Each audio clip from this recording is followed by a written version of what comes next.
All right, video 2, talking about the Vegas trip that didn't happen. And if you watched my last video, I was talking about my wife trying to call me when I'm in the middle of no cell coverage. So indeed, I can't call her back because I got no cell coverage. Let's hope it's not an emergency. Because again, anyways, yeah, I don't want to have to drive all the way out of cell coverage to find out that, hey, you forgot your gloves or something like that. You know what I'm saying? So anyways, so let's just hope. Now I got this anxiety going because I'm like, what if there's an emergency going on? Do I have to drive back into town so I can get cell coverage? All right, let's talk about the Vegas trip that didn't well, the Vegas trip happened. So I had teased that I was going to cover the whole family reunion thing, and I got permission from the family to videotape the family reunion and use their faces on video and all of that. But when it came down to it and we arrived and we saw my wife's sister, half-sister, for the very first time in the airport, I felt super self-conscious about pulling out a phone and being that guy who's just recording shit like some kind of freak, instead of just like maybe going up and giving my half-sister a hug herself and saying hello, instead of being the cameraman and just not being like in the moment. And so me being a little bit more of a spiritually minded person, I guess, I wanted to try to be in the moment of that special moment rather than detached from the moment and recording it, if that makes any sense whatsoever. And so I kept my phone in my pocket and we met each other and whatever, and I realized now I've missed the opportunity to get the first time reaction, right? I've already missed the opportunity because I decided it was awkward not being in the moment and recording it, and now that the moment's gone, it's no longer a first time reaction. And so I missed that opportunity. And at that moment, I think I made the decision that, you know what, like only 3 people are watching the new channel.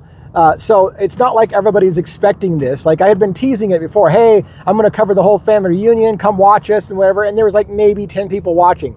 Then when I moved over just before the trip, only 3 people at best were watching, and it was completely dead. And I thought to myself, in fact, one of my videos had zero views. And I thought, I'm making these videos for no one. Like literally no one is watching. And granted, they'd stay around and maybe you could go back and watch them later if the channel ever picks up.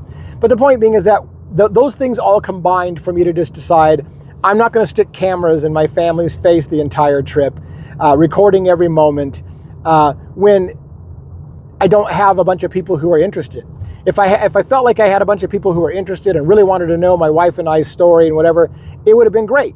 And I think she would have been excited too if people really cared. But it didn't seem like anybody cared that much. That's not to say the 2 or 3 of you that were following didn't care. So I don't mean to say nobody cared. But the point being is that it didn't seem a big enough reward to share that moment with people as it was to just be in the moment and have that moment. So that's why we didn't do it. And so I kept my camera in my pocket for the biggest part of the trip, except for to check messages from time to time. And I did one live while I was there when she was visiting with her sisters. The trip went really well. Her and her sisters and I got along great.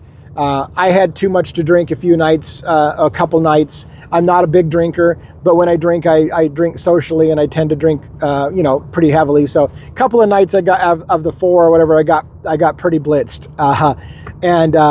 But it was great. Got to know her family. They got to know me, and everything was a really good, positive experience. It's funny how we can see similarities. I have similarities more with one of her sisters, and she has similarities more with one of her other sisters. And there's these weird dynamics in which we're alike to different people in her family more than the other, and so we resonated perhaps a little bit more with one or the other. But that's probably the way it is in all things. But again, we saw 4 shows. We had a friend of ours come with her own family group. We went to a couple of shows shared with her, but otherwise her group did her own thing. Our group did our own thing. We had a group of about 5 or 6. She had a group of about 5 or 6. Together, we saw 2 of the 4 shows together, and the rest of the time was, various members of us going to different shows. I saw, and my wife saw, 4 shows.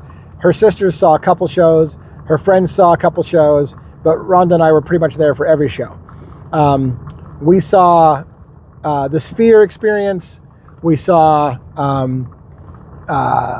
Mystere, which Cirque du Soleil show. Saw Rouge, a burlesque show.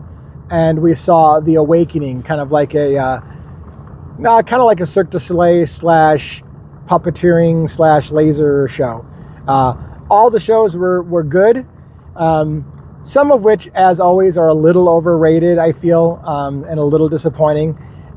We didn't have a consensus, my wife and I, on what our favorite show was. Probably my favorite was either Rouge or Mystere.